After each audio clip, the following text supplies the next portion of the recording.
on in the world today. I don't need to tell this audience, obviously, that while the focus of today's immediate headlines might be on Syria, it's quite obvious that what happens in Turkey will continue to have a major impact on how that crisis unfolds over the coming days, weeks, and months. Indeed, Turkey will continue to be a major player across multiple issues that are of vital concern to the United States, from the future of Syria and Iraq to the war against ISIS and other strands of radical Islamist terrorism, from the containment of Iran and Russia to critical questions concerning refugees and European stability, energy, and the fate of the NATO alliance. Indeed, it's hard to turn around anywhere, at least in the region these days, and without finding that Turkish policy, for better or increasingly some might say for worse, is not a significant consideration that U.S. policymakers have to take into account and try to manage as best they can. Now, one of the main questions that we'd hope to focus on today is whether that challenge of managing Turkey in the context of American national security policy could be about to become a lot harder in the light of the upcoming referendum on April 16th. One way or another, it does feel like this could be an important inflection point in Turkish history, at least the de jure transformation of the political system from an often dysfunctional parliamentary one that we've known for most of Turkish history to a highly concentrated form of presidential power that is inextricably tied to the personality of one very talented but extremely controversial political leader, Recep Tayyip Erdogan, of course. What's the likely result going to be on the 16th? What will be the impact, both inside of Turkey and outside of Turkey, of either a yes vote or a possible no vote? Is Turkey about to become a greater or a lesser headache for American policymakers? Now, to help us think through these and a host of other important questions on Turkey's future and what it all means, I'm very pleased to be joined by a really excellent panel of experts. Let me start with our guests, Simon Waldman and Emre Chalishkan, who are the authors of, this book that Cliff mentioned, The New Turkey and Its Discontents. Simon is currently a visiting research fellow in the Department of Middle Eastern Studies at King's College London, while Emre is working on his PhD in international relations at St. Anthony's College at Oxford. As Cliff said, copies of the book will be available once the event is finished, so I'd urge everyone to pick up a copy. I think we can maybe entice our authors to stay behind a few minutes, and you can take advantage of the opportunity to have it signed by them. Joining Simon and Emre will be my colleague here at FDD, Aykan Erdemir. Aykan, of course, was a former member of the Turkish Parliament and is currently a senior fellow at FDD and really the engine of FDD's program on Turkey. The way we'll work this is I'll start with some questions for the panelists, engage them in a conversation for about 30 or 35 minutes before opening it up to all of you and your questions, and we'll go to about 1:15 or so. I'll bring it to a close. Okay, let me get us started by let's get the headline of the day out of the way. So last night we had nearly 60 U.S. cruise missiles against a Syrian airfield as punishment for the Assad regime's use of chemical weapons on Tuesday. Very swift, reasonably dramatic use of American power. Indeed, the first use of U.S. force directly targeting the Syrian government since this conflict began. Certainly the sort of thing that, at least in the recent past, the Turkish government has been begging the United States to do. So I'm assuming that they will probably welcome this action. I think they probably have already. But at least let me just pose the question to all of you as we start. how will Turkey react over time, and how is this escalation in U.S. involvement in the conflict likely to impact on Turkish policy? So, Simon, let me throw it over to you. Welcome. Okay, thank you for having me here. Thank you to everyone who has been involved in the organization. I really appreciate it. So I'm not going to spend any more time thanking you. I'll do that after because we want to talk about the issues. So yes, absolutely right in terms of the initial Turkish response has been to welcome these retaliations, these strikes by the US against the Assad regime because of the chemical weapons attack. What I think this will do is send Turkish policy towards Syria in a tailspin. There has been a problem from the Turkish perspective, from the position of Ankara, since the start of the civil war in Syria. And that is, they found themselves with three strategic threats, or three threats which they identified. One was their opposition to the Assad regime. They insisted, it took a little bit of time, but they insisted that the Assad regime did not have a future and should go. Then they had the threat with the Kurds in the north of Syria, especially with the PYG, which they saw as an offshoot of the PKK. And then with the rise of Islamic State, there's an additional security threat for Turkey. So there's three security threats, but what Ankara has so far failed to do is identify and prioritize one of those threats and meet that threat accordingly while balance the other two.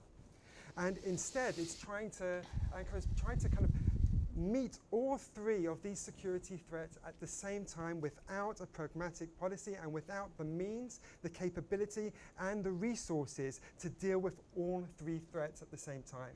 And with this situation now, at first you had Ankara kind of backing off a little bit about its opposition towards Assad, and now with the US, it seems, finally taking the same kind of view as Ankara has always been saying, they're going to find themselves again with these three strategic threats, but without the choice, without making that really tough leadership decision, which is Turkey's main priority in dealing with threat. Is it ISIS?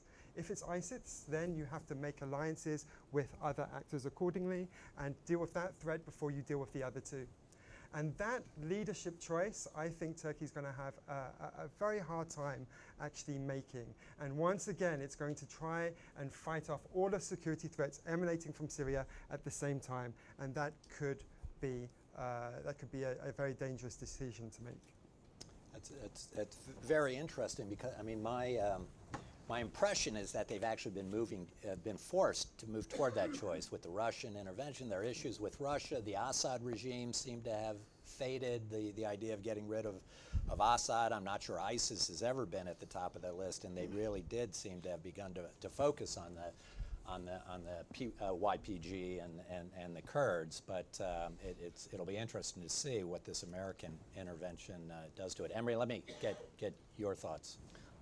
I share some of the views that Simon already expressed, but actually Turkey jumped into the conflict more than maybe supposed to be. If you could look at the countries surrounding Syria, let's, for example, look at Jordan. Jordan almost shares the same position with Turkey in a way, neighboring country, hosting refugees, and very important Syrian neighbor. But Turkey had been the most affected country by Syrian conflict. So Ankara, at the same time, in the eyes of the government, Turkey felt lonely, and even sometimes Turkish officials say they feel betrayed because they assume that the United States is going to jump into Syrian conflict and will push for the regime change in Syria. That's why Turkish government wanted to be inside of this process and jumped earlier than supposed to be. Of course, there was a different motivations for Turkey. First of all, economy. Syria is Turkey's neighboring country, but the highest number of trade volume between Turkey and Syria was $2.2 billion in 2010. So this is a very relatively small economic trade volume for a country like Turkey. Even I was a journalist in Syria between 2009 and 2010, working for BBC Turkish. When I was there, even Turkish ambassadors' income were being paid in Turkey and transferred to Syria. at that time Turkey and Syria enjoyed a great level of relations, but they couldn't achieve a financial exchange through bank system. And also the third motivation is that Turkey saw Syria to opening of its Middle East foreign policy. But when Ankara felt that they left alone, they tried to approach other countries. At the same time, national and international security issues become important for Turkey. As Simon mentioned, like ISIS, the rise of ISIS, the Kurdish question. And meanwhile, Turkey had so much ambitions, which was put by Foreign Minister Ahmet Davutoğlu. There are less capabilities to implement these foreign policies. For example, in 2010, when I was in Syria, there were only 6 people in Turkish Foreign Ministry who can speak Arabic. And I know the personnel from the Foreign Ministry and from the other departments, and they have no understanding about the reality of Syria. They had the ambitions, but they have no capacity to implement this foreign policy. And now, after the coup, especially what we see, and even before the coup, Turkey had a military action in Syria, in the Süleyman Shah tomb, which is a very simple operation, but even which caused casualties, 1 person dead, 1 Turkish soldier dead in the operation. So basically, Turkey lost its capacity to implement a foreign policy in Syria, regardless, without the support of the other countries. So Turkey was waiting for a support from the United States. It didn't come through. Turkey approached Russia. So the idea or the hope from the Turkish policymakers that US push for a policy and Turkey might follow. Aykan. Great analysis. Then let me just spend a minute looking to the future. I think the attacks will prompt Turkey to re-articulate its demands for a no-fly zone, for safe zones in northern Syria. And this might also give Turkey some new ideas about what to do in these safe zones. And ultimately, I think the question for Ankara will be, as a country that's working both with Russia and the US in Syria, if the attacks force Russia and US to go different ways, Ankara will have to make a choice. I know it's a NATO member and the choice should be obvious, but you know, as we've been arguing, Turkey lately is not your average NATO member. It's kind of what we call it a rogue NATO member. So and it will be interesting to see how Turkey goes on from here. Okay, I'm sure we may pick that up again in the Q&A. Let me stick with you, Aykan, and just turn to the referendum. Can you just explain in a technical way what's going to happen now with the Turkish constitution? What are the things, the political changes, if there was a yes vote, what are we talking about in terms of the kinds of changes we will see in the Turkish political system? What's at stake? Yes, the upcoming referendum on April 16th, for the most part, appears to be about transition from a parliamentary system to an executive presidential system, a centralized presidential system. And the debate around the referendum is basically on this issue, whether the parliamentary system is inefficient, whether it's sluggish, whether Turkey needs, you know, a strong man's rule, whether Turkey needs efficient, quick decision-making from the office of the president. But I would argue, and this morning I have a piece in the Cipher Brief for those of you who are interested in the issue. I argue that this is a fig leaf, that this is not, the referendum is not actually about the executive presidential system. Erdogan does not care whether his de facto presidentialism is transformed into a de jure presidentialism, because he calls the shots no matter what, and he will continue to call the shots no matter what. But he is concerned about 2 key issues, and that, I believe, is what the referendum is really about. One is extending his term limit. His first term as president will end in 2019, and his second term would end in 2024.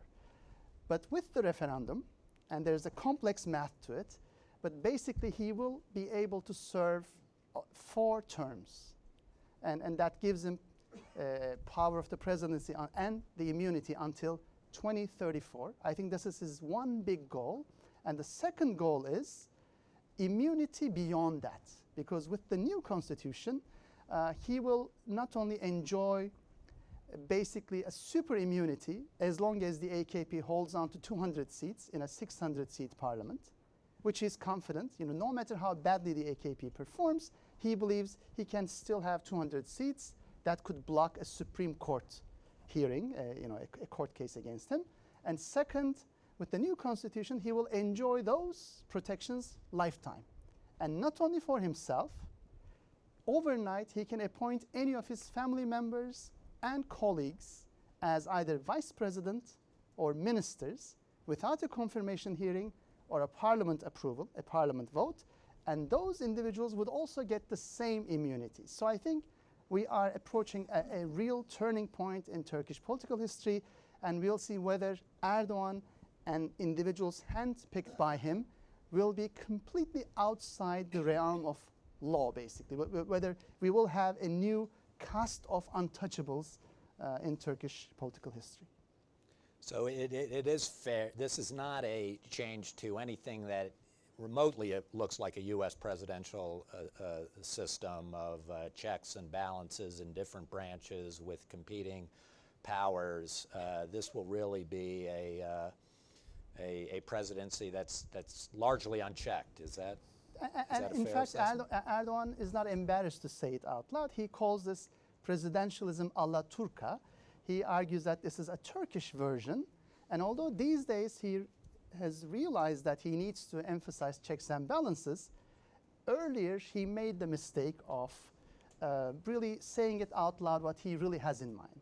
He said, I want unity of powers. And he made a reference to Germany. So that was a big scandal back then, and he never repeated it again.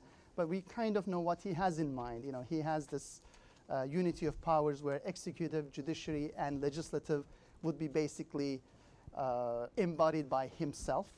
And don't get me wrong, this might sound really crazy for a DC audience, but back in Turkey, I think there are significant numbers of people who see this as a good idea because they think, you know what, this will make a strong leader. It will make a strong state. It will make a strong Turkey.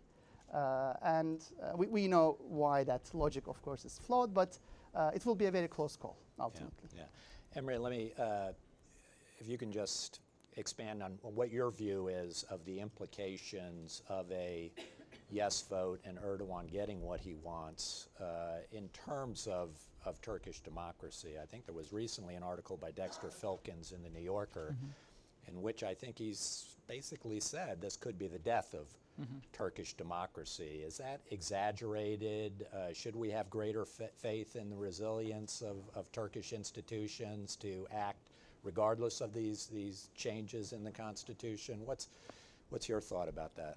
I would ask first, has Turkey ever been a democracy?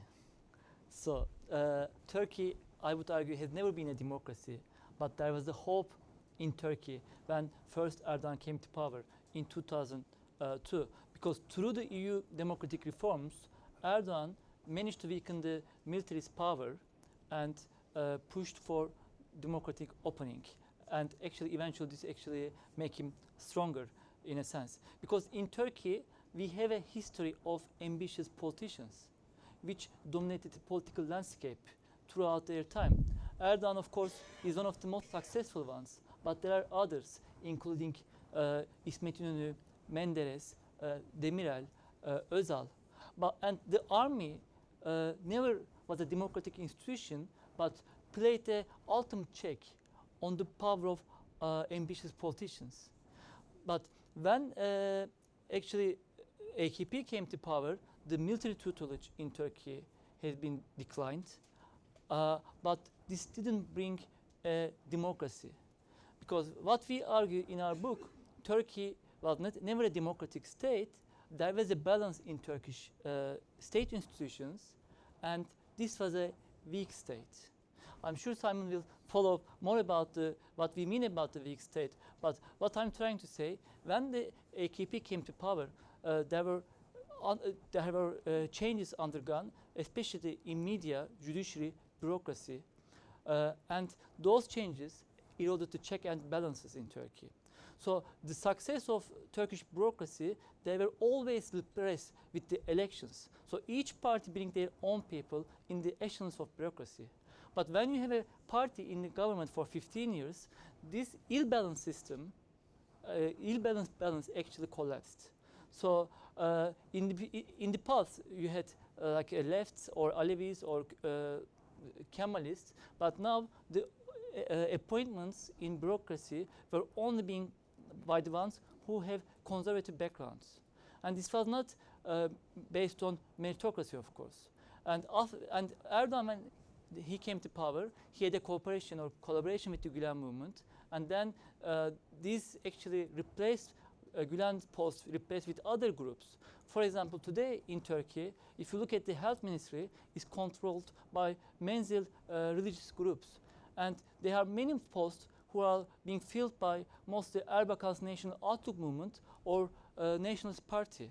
So Turkey has never been a democracy, but there was an ill-balanced balance. I think the biggest challenge for the constitutional change today, that this institutionalized of Erdogan's single man, which actually may not bring changes in the long term, will not actually bring changes in bureaucracy, which is a fundamental aspects of democracy. I want you to speak to this as well, Simon, but let me just, there is a theory out there, I don't know if it includes Turkish analysts in Turkey, but certainly here in Washington, I would guess in parts of Europe, that yes, this is all worrisome about this concentration of power in Turkey, but from a Western standpoint, it may be the best thing possible if Erdogan himself is able to win a relatively convincing victory, get the executive presidency, finally has the thing that he's wanted for so long, and that once he has that in his grasp, will then be able to kind of set aside the hyper-nationalism that we've seen the last several years that he's exploited so effectively, both to concentrate his power, going after the Kurds, really maybe in a qualitatively different way, tilting against the West. That all of that might have been quite tactical and utilitarian from his standpoint in order to get the presidency, but once with that in hand, we might have a return to an earlier version of Erdogan, who is more about peace processes and internal reconciliation with other groups in Turkey. Is that, if you can just include an assessment of that. How much time do you want? Give me half an hour of your time and maybe we can, okay, so. In many respects, that kind of theory, I have heard those kind of theories. They're really more kind of ideas of optimism as opposed to what could really happen. In terms of how much more powerful would Erdogan be? Well, it depends on how successful he is in the referendum. If he wins and it's by 51%, that's not the vote of confidence. I've just come from Istanbul. There was a time when I was counting how many no adverts I saw compared to how many yes adverts I saw. And it's just overwhelming how much investment, how much space, how much dominance the yes campaign has against the no campaign. And the state funding is being used for the yes campaign. In other words, it's overwhelmingly on the side of Erdogan and the AKP where the means of communication lies. And if only 51 or 52% of Turkish voters vote yes, that's not exactly the sign of confidence that Erdogan would really hope for. But beyond that, I think there's something that we should really understand about Turkish politics and what Erdogan wants. So what's really driving Erdogan? Is it power for the sake of power? Well, perhaps. But it's actually something which Emre alluded to. Like the way in which we understand Turkey is by really accepting that Turkey is not a country where it's an embattled democracy that's needing US support or anyone else's support. It's not a bridge between East and West and different civilizations. Turkey should be understood and recognized as a weak state. By a weak state, we're not talking about necessarily a country which is weak in the international system or weak international power. We don't mean that. We also don't mean weak state in terms of a government which doesn't interfere in citizens' life or deal with infrastructure or things like that. We mean a country where there is low levels of social cohesion, where the primary security threat in Turkey is not external, it's domestic, and where there are enemies in every corner, and where the institutions themselves are divided. So when we think about, for example, the Fethullah Gulen organization and the parallel structure, the idea that Gulenists have infiltrated every Turkish institution, even being able to try and attempt a coup last July, it shows that within Turkey's institutions of state there are subversive elements who are loyal to an exiled Islamic preacher as opposed to an elected government, regardless of how authoritarian its tendencies can be. So from Erdogan's perspective, what he's trying to do is strengthen the state. And the argument that he's kind of making, which is behind the kind of the headlines, if you like, is by giving him these additional powers, he will be able to strengthen the state, get rid of those subversive elements. But as Emre just said, what's really happening is the rhetoric that he's using, when he's replacing Gulenists or anyone else considered disloyal to the state, he's replacing them with individuals who follow his idea of what it is to be a Turk, his idea of what the Turkish nation is. And in doing so, he's actually once again undermining the state and leading to a decrease of social cohesion. And this works in every single sphere of Turkish elements of security threats. It's the same thing again with the Kurdish issue as well. And just one thing I just want to say is, even though we kind of look at the Kurdish issue and the policies of the AKP and Erdogan as a peace process, it wasn't anything close to peace process. It was a dialogue of how to get to a peace process. So it wasn't even close. I'm not saying that one side is more responsible for the conflict that ignited from the summer of 2015. Both sides are equally to blame. But in terms of the Kurdish issue, this represents another security threat internal inside of Turkey. So when you think of Turkey's policies towards Syria, it's actually a domestic security threat that Turkey is dealing with. And it is from this perspective that Turkey views its relations with Russia, with the United States. And it's something that policymakers in Europe and in the United States or anywhere else have to bear in mind when they think about the orientation and the future policies of Erdogan. Aykan, let me ask you to pick up on that. Both, if you can just talk about the strategy that Erdogan has pursued to actually try and get to a yes vote, the divisions that we see that exist in Turkish society, what a yes vote, no vote might, the implications of that for the cohesion that Simon has talked about, and what it means for the future governance and stability of Turkey. If you can just talk through some of those questions. Yeah. Now the optimists, what I would like to rephrase as the naive analysts, would assume that all of this hate-mongering, polarization, Erdogan's firebrand rhetoric, it's just tactical. He has a lever, he has a button, he can push it on and off. And he's doing it until April 16th. The next day, he will be a born-again Democrat. And the tensions will be gone, and he will relax, and things will get back on track. Now, we have seen this again and again and again. We heard the same arguments in the run-up to the November 2015 election. After a summer of hell, basically, when both the PKK and Erdogan really escalated the conflict in Turkey, and also ISIS, people were saying, give Erdogan the mandate, give the AKP this one-party mandate so that they relax and the civil war is over. We have seen what happened since November 2015. None of that happened. And I myself, both early as an academic, then as a politician, kept on hearing this from well-meaning colleagues. They told me, Kurdish question, you can't really deal with it with the Turkish public. We need a strong man to do it.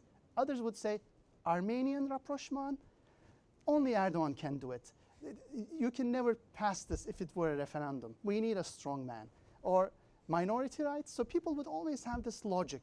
give Erdogan the power rather than long and tiresome deliberations, consensus building. So I think this is the biggest mistake Turkish Democrats, liberals, and Turkey's Western allies have made. They thought that dealing with Turkish public was tiresome, long, resource demanding. So they said, you know what, let's delegate it to an enlightened despot who will solve the Kurdish question, who will solve the Cyprus problem, who will have rapprochement with Armenia and others. And we have seen again and again how that caused disaster, both at domestic and international levels. And I would argue, so a short answer is, the day after, no matter what happens, Erdogan is the same Erdogan.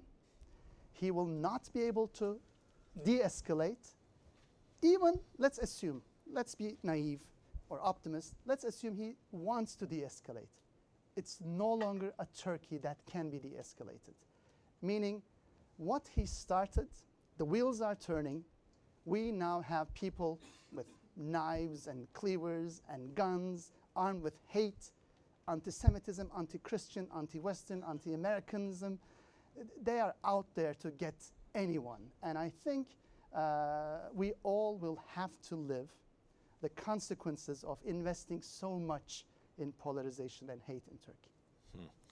Before I turn to the audience, can I just get a quick prediction from everybody? Is this, we likely to get a yes or a no, or is it simply too close to call? Simon? I really can't predict this one. It is too close to call. And that's not a cop-out. I'm really, really sorry. I would really like to be able to say, like in Brexit, I've got a feeling that, it's going to be a Brexit vote. I just can't do it on this particular election. What I would say is kind of like, as I mentioned before, this, in terms of, let's call it what it is, propaganda. The propaganda has been overwhelmingly on the side of the kind of the yes campaign. So even if it's close 50-50, that is not what I would think that Erdogan or the AKP or the MHP would consider a success. Emre? In UK, as Simon said, we have a Tory effect as well. So basically, Tory voters, conservatives, they don't say they vote for Conservative Party because they are shy to say that. But when it comes to voting day, they vote for Conservatives. That's why there's always misrepresentation in the surveys and the results. In Turkey, people likelihood to say they will vote for Erdogan, but they may not vote for Erdogan, or they may not vote for yes in the referendum. But the question is whether Turkey will respect the votes or not, whether Erdogan will respect the results of the referendum or not. As Mr. Erdemir said, in November, in the June elections, Turkey voted different parties, and the Kurdish party got more than expected, and no, it was a surprise. It wasn't on the surveys, but then they couldn't manage to establish a government, a coalition government. So Turkey went to another election, swap election. So would Turkey go to another referendum if it was no? So I'm not sure about that actually. I'm not also very optimistic. Aykan, just quick. I don't know whether it will be a yes or no, but I think the result will be 52-48.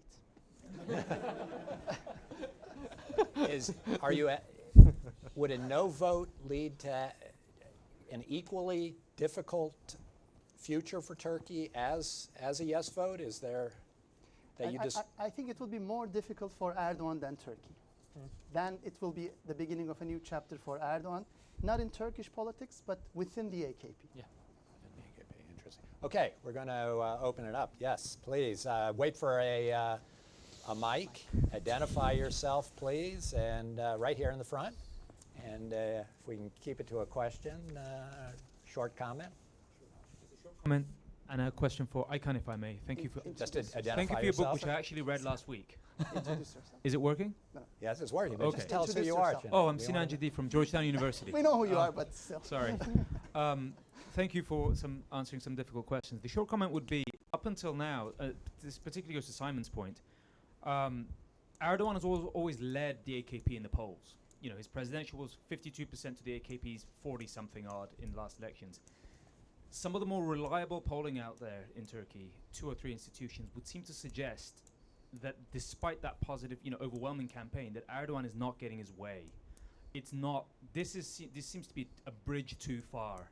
Even discontent within AKP loyalists, voters within the MHP. I mean, there seems to be an overwhelming barrage of public opinion that he's not able to penetrate. So that could be a problem. And the question for Aykan is based on your background. Let's assume a no vote comes. What is the CHP's position? Is there a strategy in place in terms of how to capitalize upon this, if there is one? Thank you. I think in the run-up to the referendum, Turkey's main opposition party stated its goal. They said what we really need, and they actually drafted a bill, a stronger parliamentary system. So the game plan for CHP is to solve some of the shortcomings in the parliamentary system that John alluded to.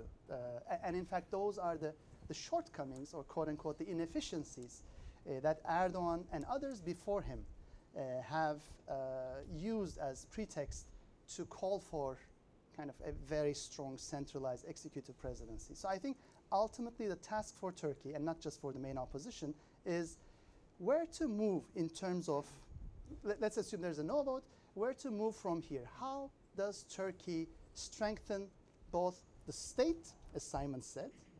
When I say a stronger state, I mean a more effective apparatus, but more importantly, stronger governance, because that's one thing I think the Turkish public often misses. A strong leader does not mean strong governance. Yeah. That's why Turkey's public tender law has been revised over 100 times under the AKP, because it's horrible governance.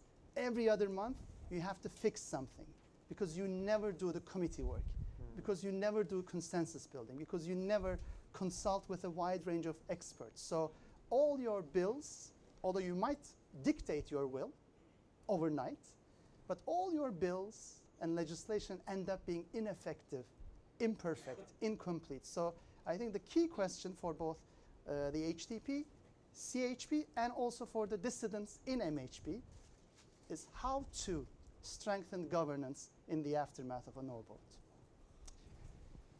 We go here to Emre. Amber Zaman, Turkish journalist. I have a question for all of you actually. You spoke of the weakness of the Turkish state. Are you suggesting that Turkey could become a failed state? And you spoke about the demons that were unleashed by this polarization. Could we see civil conflict in tandem with the failure of the Turkish state and its eventual dismemberment? Simon, why don't you start? Okay, no. The short answer to your question is no. I do not see Turkey becoming a failed state whatsoever. If we look at the different kind of criteria of what makes a failed state, what makes a weak state, these are all very much contested terminology. Turkey is not only would it not become a failed state, it's not even the weakest state in the region. What I think is important to recognize, though, is that Turkey does fit the criteria of many aspects of a weak state. And it's by kind of like stripping away these constructions, these hopes, these optimism that Turkey is a rising democracy or an embattled democracy, that it could be this bridge between East and West, it could be a model for the Muslim world to emulate. Those have to be stripped away and to understand Turkey exactly how it looks. And yes, in terms of bad governance, it's certainly there. It's not the worst governance. I mean, Emre's been in Africa doing research, and from what he tells me, Turkey, in comparison, is kind of like Sweden. But nevertheless, compared to Europe, Turkey is in bad shape, and one of the other aspects of this is this continued crisis of legitimacy, which the AKP, especially, and Erdogan, constantly have to address. In other words, 50% of the Turkish population never believed that Erdogan didn't have an Islamic agenda. 50% of the population. And then if you look at the different policies that Erdogan and the AKP had enacted, whether that's closer relations with the European Union, that was mainly about shoring up domestic legitimacy, trying to convince the population that, and also the international community, that he was not authoritarian and not an Islamist. So it's by understanding Turkey as fitting the criteria as a weak state that you start to understand these different policies. And if I just can quickly just refer to your point that you made, I think it's typical that when a leader has been around for such a long time, there is a decline in his or her popularity. And I think what may happen, especially after this kind of referendum, if you like, is a process of, and I don't want to get too theoretical, of what Max Weber, the German sociologist, called the routinization of charisma. In other words, when you have this charismatic figure emerge and is a popular figure, it's all great, they're able to maintain their rule, but there comes a point where it gets dull, it gets boring, and it causes discontent. And when that discontent happens, then the ruling figure tries to routinize this charisma. In other words, instead of in institutions, create myths. And the mythology part is very interesting because what we saw last July in the attempted coup and the period after was a new mythology being built around Erdogan and the people together resisting this attempted coup. And this is a deliberate, constructed attempt to shore up his rule. Very good. Emre, did you want to get in on this, or on the question of failed state or not? Or, No, I mean, we could follow up actually. Okay. Let me go in the back to David Pollack first, and then here to Maury Amitai, and then to Laurie. Thanks very much. Very interesting. I'm Dave Pollack from the Washington Institute for Near East Policy. I want to ask about two aspects of the Kurdish issue. One is, it seems like about half of the Kurdish electorate votes for pro-Kurdish parties, and the other half doesn't. And Erdogan is actually looking for electoral support, even in the referendum, from Kurdish voters, apparently.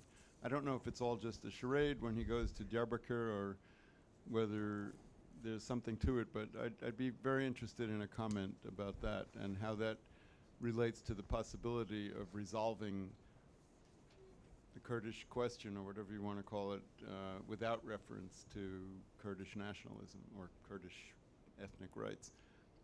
In other words, based on Islamic values or social peace or integration or something like that, and support for Erdogan.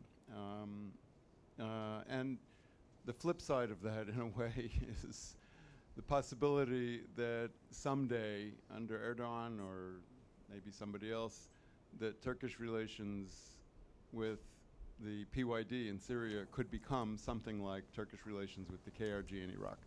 Is it possible to imagine a future in which Turkey accepts Kurdish autonomy, not in its own country, unfortunately, but at least across the border?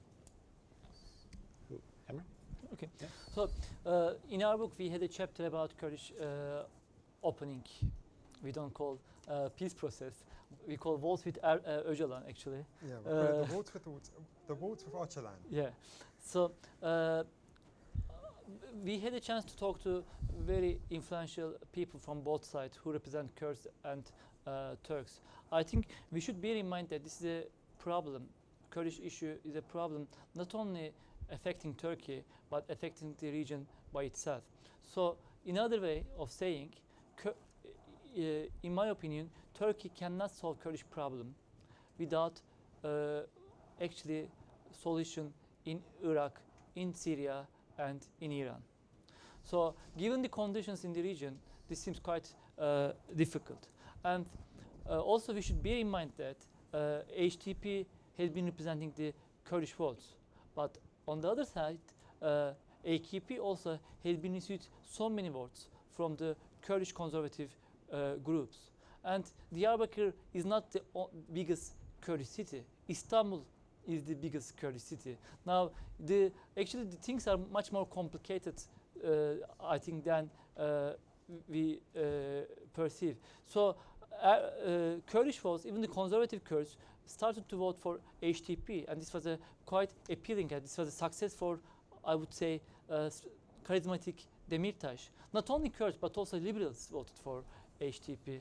But after the November election in 2015, this opportunity kind of had been missed out. And when we have interviews with the HDP members just after the election, 15th of June, they said actually there was a discontent within the party for liberals or who doesn't represent Kurdish movement, because it was a coalition with the LGBT movements, liberals and other groups, but this discontent came up after the election, but among the Kurdish groups, more hardline Kurdish groups. Why do we have two or one Armenian background MP than a Kurdish MP?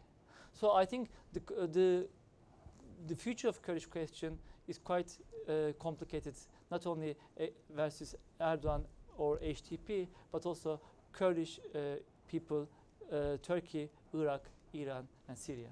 Aykan, can I ask you to get in on this question of future policy toward the Syrian Kurds and the YPG in particular, whether there's any reason for hope or cause for hope that we can replicate what happened in Iraq?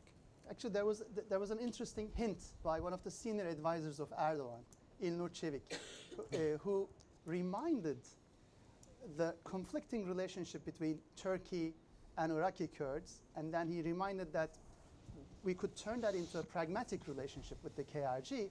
So he suggested that that might end up being the case with the PYD. You know, that wasn't that well received. That didn't become very popular in Turkey. But I think it shows us that even behind the walls of Erdogan's palace, which we know is a very tight-knit, you know, not necessarily a very open space for debate, these issues are being discussed. And we do have precedent, meaning although today Ankara seems to be, especially in the run-up to the referendum, seems to be very nationalistic, very hardliner, we have to realize that it was the same AKP government that worked with not only PYD but also with YPG during the Süleyman Shah Shrine operation, because it was in coordination with the Kurdish forces there that Turkey moved an important shrine from ISIS-held territory back to the Turkish border. Yes, there was one Turkish officer who died, but it was because of, you know, an accident. And ultimately, it was the Kurdish, let's say, protection. It was the pragmatic agreement between Ankara and Syrian Kurds that allowed Turkey to pull that operation off. So Turkey can be, meaning Ankara can be pragmatic, but it depends on the will. Is it, just to follow up quickly, is that a place where you think U.S. policy could, at least at the margins, make a helpful difference in encouraging both sides to come together a little more? I think both the EU and the US have a major role to play. We know that EU is quite introverted these days, and they don't necessarily do the heavy lifting. No offense there, but no, you're Brexiting, so that's fine. That's fine. It no longer concerns you, Simon. But I think the role is this. Turkey's allies should remind Turkey that this issue can only be settled once and for all, as Emre said, in all the parts. That is, it requires incorporation of Kurds at home and peace process. It requires a deepening of the pragmatic relationship with the KRG. It requires development of new pragmatic relations. And I think Turkey needs friends to remind it that the HDP is an ally to Ankara in the fight against the PKK. I know this sounds controversial for many in Ankara, but there are many in Erdogan's close circle who know this for a fact and who have used it to the Turkish government's advantage. Because the more you pull the Kurdish youth to democratic politics, the more you basically steal them away from the zone of influence of the militants and the armed groups. Simon, you wanted to say something quickly? I just want to add, I think I sympathize with the nature of your question. And this is something that Emre and I discussed. When you look at Turkish policy towards Syria, I mean, had there been some kind of progress in the process, we won't call it peace process, but the process with the PKK, then of course, if you look at northern Syria, Turkey would have been in a very good and strong position with alliances with the PYD. That didn't happen. And it's important to understand why that didn't happen. And it didn't happen because, well, Turkey wants to have this peace process in the end, but would only engage in a process where they are the dominant power. They don't want to discuss and debate in terms which are equal to that of the PKK. And with the rise of the PYD in northern Syria, the power balance just changed. And in other words, the PKK and the Kurds and just basically had an upper hand, and that put Turkey in a disadvantage, and they didn't want to proceed along those lines. But there's another thing that's happening today when we kind of look at the referendum that's coming up. Within the southeast of Turkey, it resembles, again, a war zone. The reports that I'm reading, I would like to get out to Diyarbakir and those areas myself. It's just not safe, and my wife would kill me if I tried to go, as opposed to what happens there.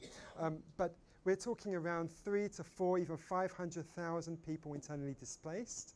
How that would affect the referendum and for them to be able to vote is another question. We're talking about, perhaps up to a couple of thousand people who are dead. And then if there is going to be some kind of process to heal the rifts, it's going to, one, take a long time.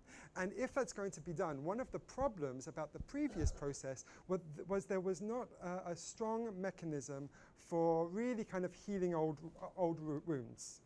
And what was done was quite superficial. But this takes a lot of time, and it's not going to happen in time for it to really properly affect what happens in Syria. But of course, some would disagree with me. Here in the middle, Maura Amitak, please. My question has to do with the integrity of the election. Are we sure it's going to be free and fair election? Who wants it? Do we all want to do it? You're coming from Istanbul. I'm coming from Istanbul. Yes. I'm coming from Istanbul, and my impression so far is it will be free but unfair, and especially in terms of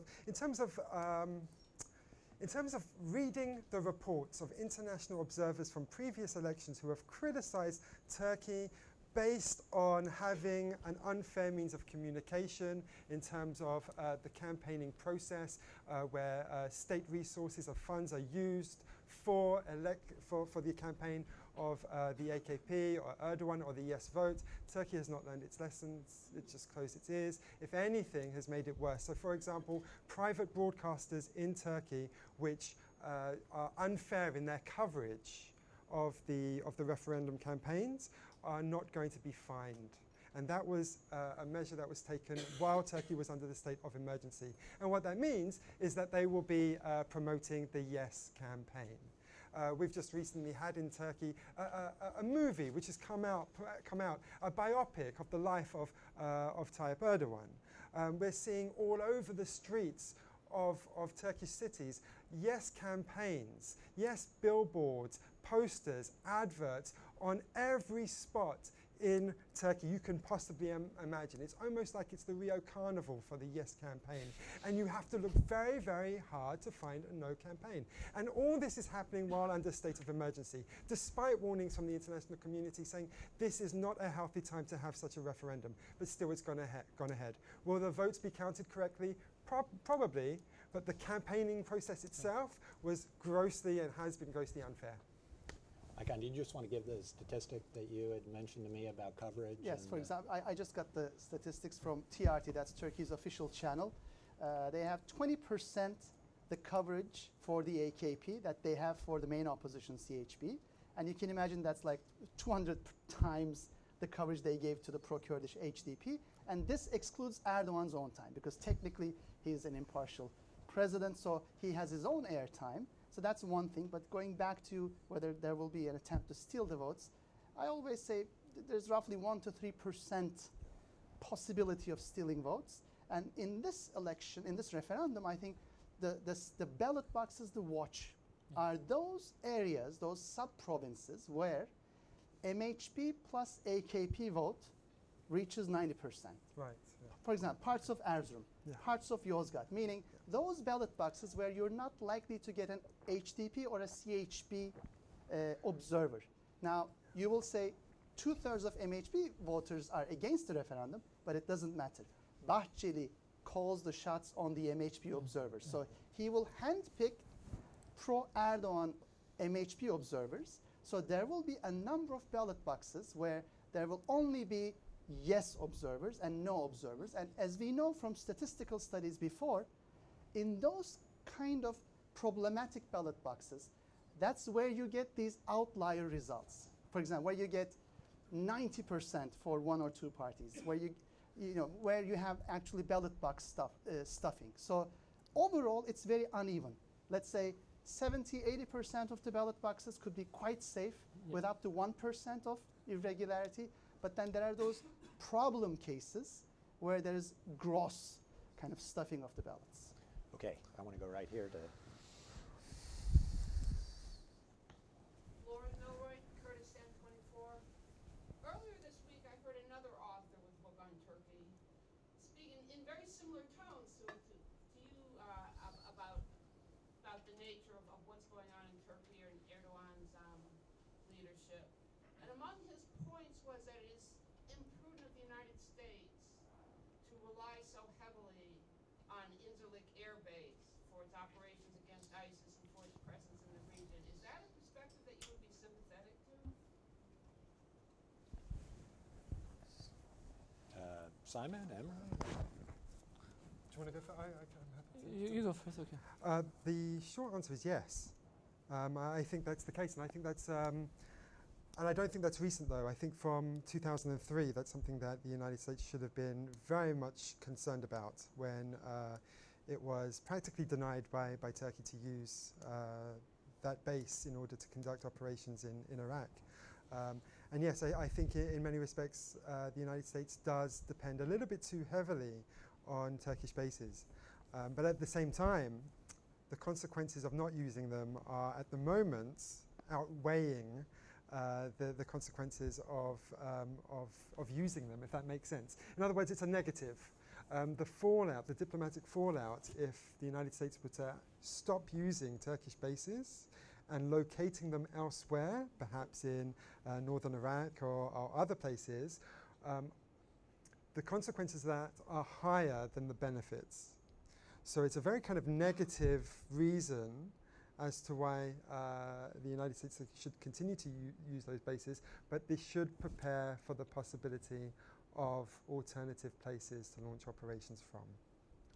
I'd be remiss if I didn't put in a plug for a recent FDD study covering the bases, I think it is, which actually examined this question and tried to offer some contingency possibilities for U.S. basing. I'm going to have to move. There was, yes, this woman right here.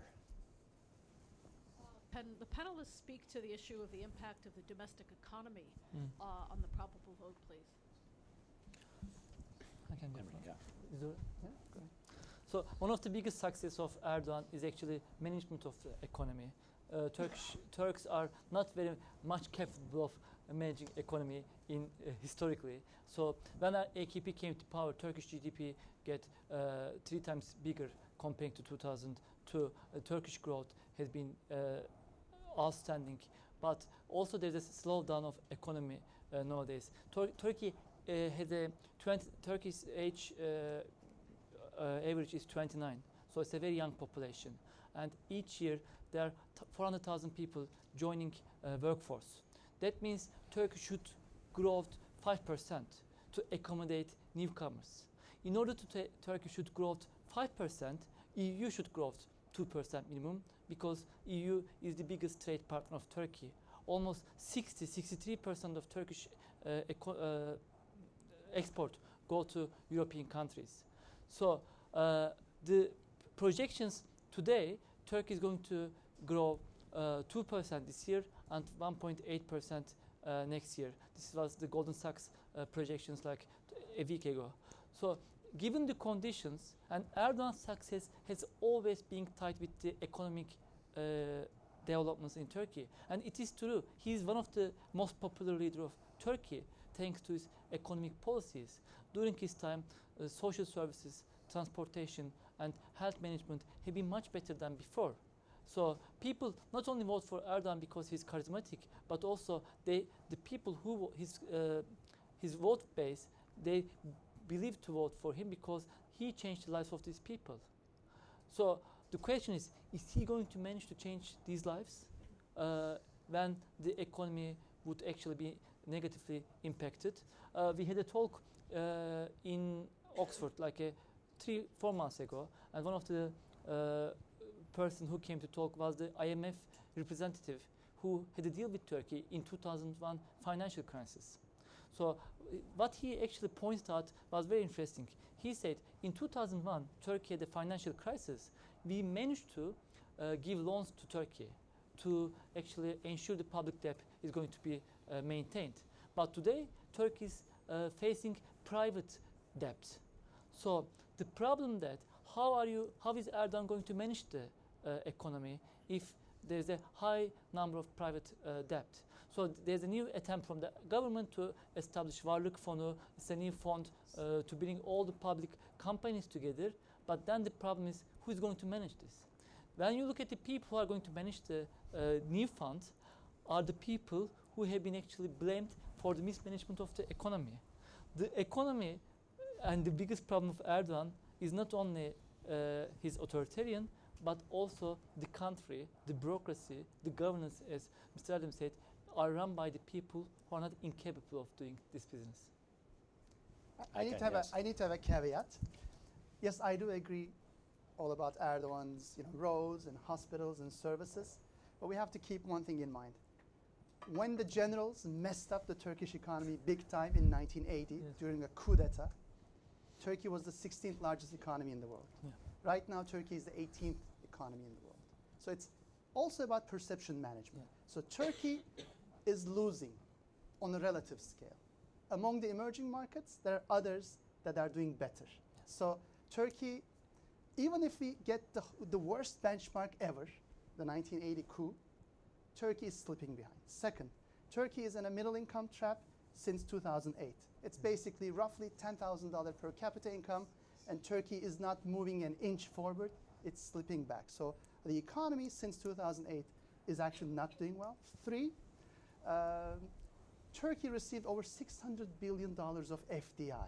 So what we have been enjoying, the roads, the buildings, is this one-time cash influx. Because there was abundant liquidity in the world, Turkey became an EU accession country, we had this abundant cash coming in, and just like the Greeks, with no offense to our Greek friends in the audience, we had a Dolce Vita, just like they did. So we had our own moment. And final point, Erdogan was such a lucky guy that also coincided with Turkey's demographic window of opportunity, which most countries get only for 20 years in their life. This is that narrow window when most of your population is member of the labor force. They're not retirees, they're not pensioners, they're not children, but they are basically taxpayers. So that also coincided with Erdogan. And now all of those stories are coming to an end. My prediction on April 17th, buckle up, get ready for the impact. And what I mean by that is not only private debt and corporations going bankrupt, but also a run on the banks, and possibly even Erdogan taking over people's FX accounts. Okay, everybody run out and call your broker. Yes, right here in the middle. Let's see if we can get a two in very, very quickly, next to each other. I'll do my best. Jason Epstein, South 5 Strategies. Thanks to all the panelists. Aykan, just following up on what you just said, I'm still a little unclear. Say the referendum goes down. Can you give the scenario? What's to prevent snap elections? And why couldn't Erdogan, or why couldn't AKP end up with a supermajority? Okay. And then right next to you, right? There's one more question. Let's do that quick. Elliot Ruvelson, I'm SICE. You had talked about the alliance between Bahçeli and Erdogan. I wanted to know if you thought that would have ramifications on diplomatic efforts, particularly Cyprus, but also the incorporation of Eastern Mediterranean natural gas into the gas hub. Okay, first one, Aykan. Snap elections. Actually, one of the senior advisors once again said, if it's a no vote, it doesn't mean the presidential agenda is off the table. What he really means is there can be snap elections. And Erdogan is, again, being a mastermind, he hedged his bets. Most people miss this. If he wins the referendum, he wins it. If he loses the referendum, he destroys the MHP and he gets a supermajority. He can push the same amendment with his 2/3 majority. And if he can also push the HDP below the threshold, he will convert Turkey into a two-party system, and he will be, again, an elected king. So I think he has hedged his bets. So from this perspective, it's a lose-lose for Turkey. Simon or Emre, quickly on this second issue of the Eastern Mediterranean.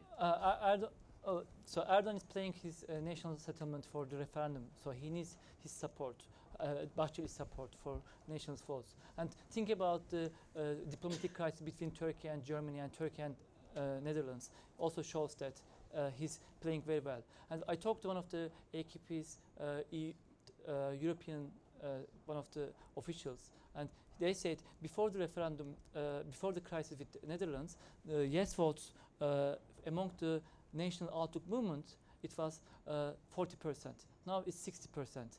And for no votes among the nationalists in Europe, it was they were 80% against. Now they are 60% against. So basically, this also not only targeted the Turkish people in Turkey, but also they are trying to target the people Turkish people living in Europe who are going to vote in the referendum. But the problem is here. The damage is going to stay there. For example, one of the Bulgarian diplomats that I had meeting just 2 days before here, he said, since 1989, we had difficult times. We tried to establish good relations between two countries, and we thought we did so. But now, in Bulgarian local elections, Turkish transportation minister said Turkish people would vote for the Turkish party, and he said, why did they do it publicly? They could do privately, and they didn't. Now, everybody who is working with Turkey, Turkish Foreign Ministry or Turkish party, are being followed by the Bulgarian insecurity services. So he plays the national settlement, but how it's going to be damaged and how he's going to manage is another question. Can anybody speak to this issue of referendum in Cyprus, referendum in natural gas? Yeah, I don't think that's really the case. I mean, in terms of the MHP, this is their moment. Yeah. Right. This is their moment right now where they can actually be, or they thought they could be, a power broker. But that ends after the referendum, whether it's a yes vote or a no vote. If it's a yes vote, they're leading themselves into irrelevance because they're going to be dominated by Erdogan. And if it's a no, then it's going to be the disintegration of the MHP. So can they influence policy? No, they had perhaps at most 2, maybe 3 months to do it. Okay, I'll try one last time. Aykan, Cyprus and the Eastern Med gas, oil and gas. Yeah, let's end on an optimistic note, okay, on a positive note. Earlier today, Cyprus, by a narrow vote, the Greek Cyprus, by a narrow vote, kind of repealed the Enosis bill, which was blocking the peace talks. And all my Turkish and Greek Cypriot friends, they're just waiting for the referendum to be over. They see it as a horrible storm. And once the storm is over, they hope to get back to it. And so are some in Israel. They're hoping, this will be a moment to kind of revive peace talks, pipeline deals. And let's assume that at least one consequence of the referendum, no matter what the result is, will be for others to continue their reconciliation talks. And this is as best as it can get. Very good. Thank you. I've got to bring it to a close. Please, everybody, join me in thanking our guests. Thank you, all of you. We'll see you next time. Thank you. Thanks, Thank you very much. Thank you. That was terrific. Really appreciate it.